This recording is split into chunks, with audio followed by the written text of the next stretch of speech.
This is not clickbait. Ephemeral Rift has announced that he is no longer going to be making ASMR content. He is one of the largest ASMR, at least male artists out there, with 1.18 million subscribers. He's been doing this for over a decade. 2 days ago, he released a video called I Changed My Channel's PFP image, all lowercase for some reason. And his video was clearly not planned out at all. He was just sort of rambling. When he was rambling for the first 15 minutes, he was talking about how he's done with indoor ASMR content, how he doesn't enjoy it anymore, how it just stresses him out. He doesn't like it. He said, I might do some more outdoor stuff. I might try some new stuff, but I'm done with indoor ASMR content, which is, 99% of what he's done already. Now, while this is kind of shocking, it's sort of been a evolving timeline with Ephemeral Rift, aka Paul, his real name, aka Uncle E, his fans call him. It's sort of been evolving timeline. Back in the day, Paul used to make a lot of really chill videos. He used to do collaborations with other ASMR artists like Lloyd's ASMR, for instance, but over the years, he became a little bit stranger, probably the most controversial ASMR artist out there. Now, Paul does something that really ASMR artists try to stay away from, myself included, and that's talk about really questionable religion and politics, especially in today's sort of cancel culture, I guess you could say. You really don't want to bring that stuff up, but there's another reason for that. ASMR is sort of the safe haven for everybody to come in and relax. Basically, it is an emotional and is a mental release for individuals who are sick of having politics and religion shoved down their throat all day, every day. On a live stream of ASMR Jeremiah ASMR, I can't remember how he says his name, but I tuned on there for a few minutes. He started doing live streams lately, and someone asked him a question about the Middle East, and his response was simple: I respect your question, but I'm gonna have to decline because this really is not the venue for this stuff. It's not that you can't have opinions, or that other people, that I don't have opinions, religion and different methodologies and theories and whatnot. It's just ASMR is that escape for people. So you don't want to put ASMR and religion and politics. When you mix them together, it eliminates that ability for that person to escape from the world, which is why we have role plays. It's why we have immersive videos. It's because these people are trying to escape, and rightly so. Ephemeral Rift has always espoused very extreme views. He talks about anarchy, he talks about sort of how the world is set up with theories and viewpoints and religions to make people compliant and failures and very sort of, I guess, anti-religion, anti-government.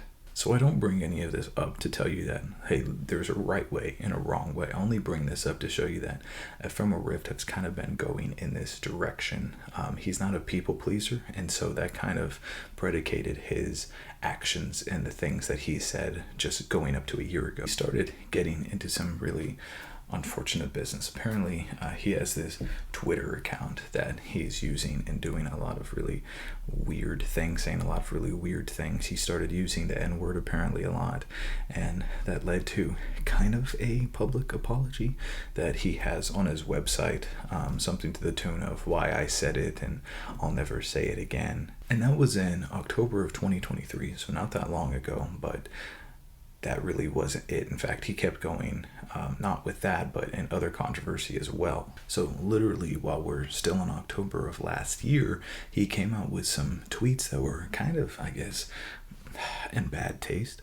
So he kind of went on a rant about how individuals who keep animals and then slaughter them and use their meat and consume it. So basically, restaurants, anybody that is part of this process of buying meat is basically committing acts of terror.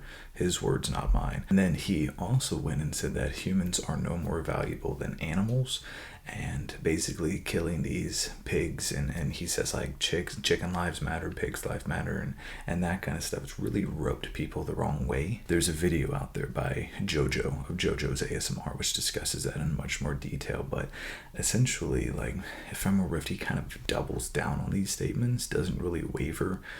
So again, not saying what's right, what's wrong, but he's had all of this controversy over the last 6 or 7 months, so I think it kind of led up to this. Now you go to the ASMR section of Reddit, a lot of creators will actually interact with people, interact with their fans, and do all of that kind of stuff on there, but Ephemeral Rift is banned. He was banned from Reddit, and you have to do something to get banned from Reddit. Apparently what Ephemeral Rift is accused of is basically being very misogynistic, being basically like a woman hater, saying really nasty things to women.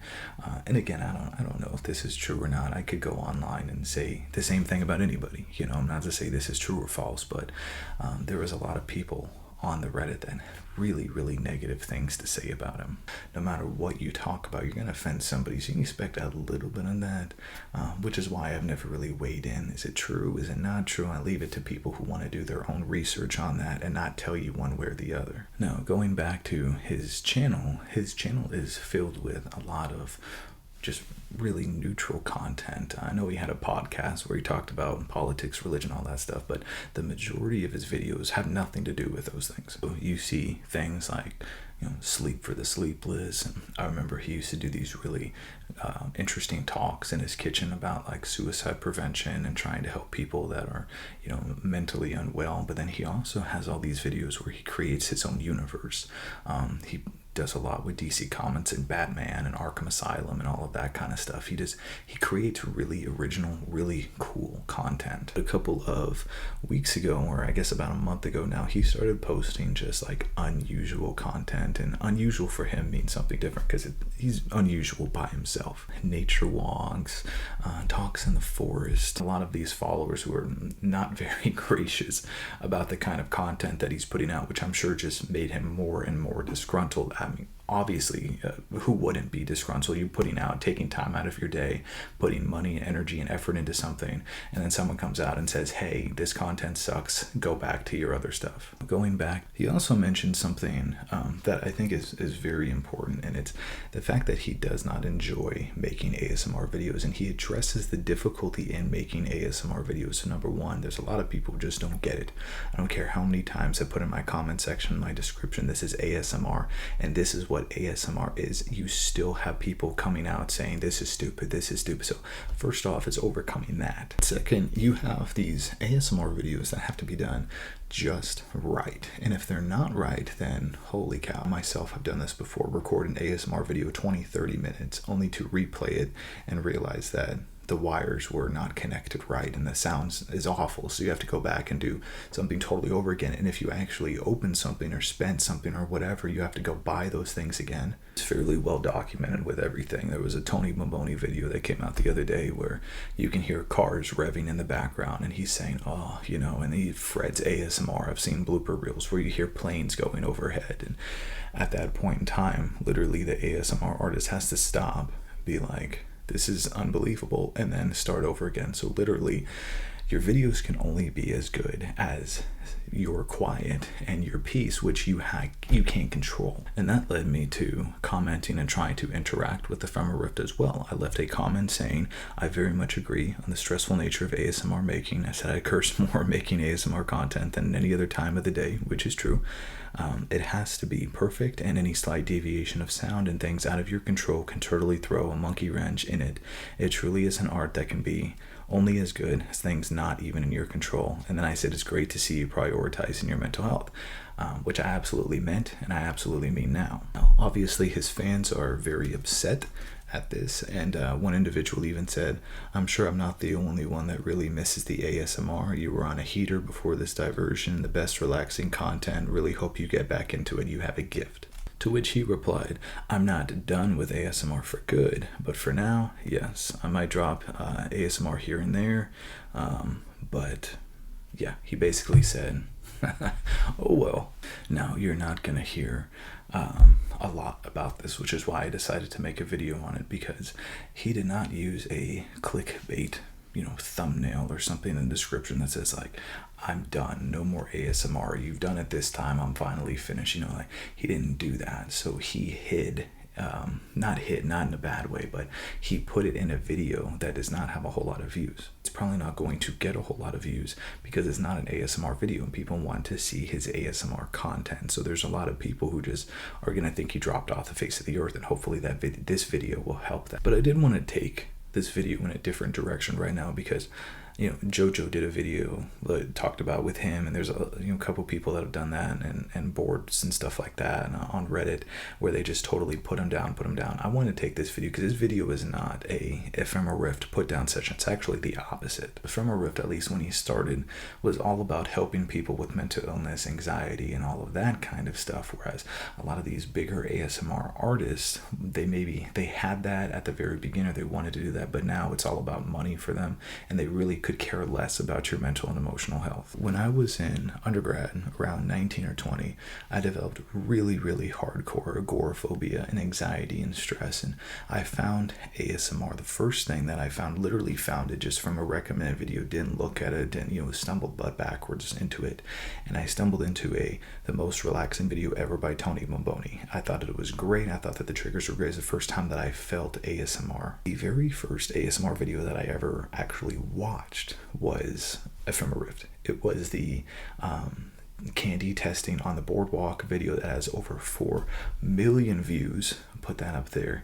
And then whenever I started my own ASMR channel, I actually tried to not replicate it but do my own thing based on that, which is up here, which you can still see now. It's got like 500, not over 4 million, but you can go see that if you want. I really just want to highlight that ASMR was not about entertainment for me. It was not about something that I just did to kill time. It was truly something that relaxed me at a time when I could not find a release from that anxiety or that stress.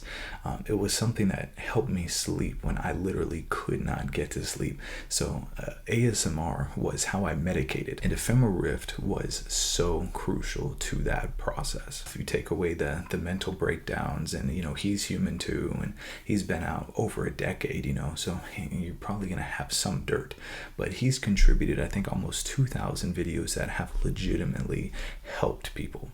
You'll never know the number of people that he helped go to sleep, people who helped with their anxiety, with their stress. People maybe were about ready to kill themselves and commit suicide, and they listened to one of his videos on it and didn't do it because of that.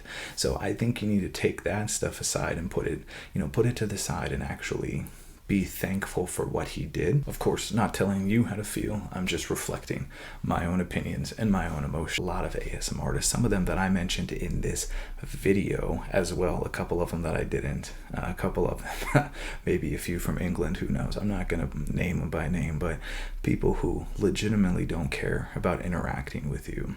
Last week, I interacted with Lloyd's ASMR, I interacted with Tony Bomboni, I interacted with Ephemeral Rift. These people in this community, they want to feel connected to their ASMR artist without paying money, without being on Cameo or whatever those other ones are, PayPal donations, whatever. They want to feel like they are an integral part of the community. And even after all this time, Ephemeral Rift still interacts with them, still talks to them, still hearts their comments, still. That just means so much. Here's a guy over 1 million subscribers, and he still takes the time to do this. And so all the negative things about him, yes, they might be true, yes, they might not be, but from the bottom of my heart, Ephemeral Rift, if you ever see this, thank you for helping me, and to everybody else out there. This is what's going on, and hopefully you will see Uncle E in the future. But I would love to know what your opinions are on this, all of you. Go ahead and drop a comment down below. Let me know what you think, because I am one of those guys who wants to know what you think and will interact with you as well. So drop a comment on what you think, and also what your favorite Ephemeral Rift video is, so we can comment and nerd out about that together. So thank you everybody for following. This is really not ASMR, but if you want to see some of my content, make sure you check out my other videos. Until next time, everybody, peace out.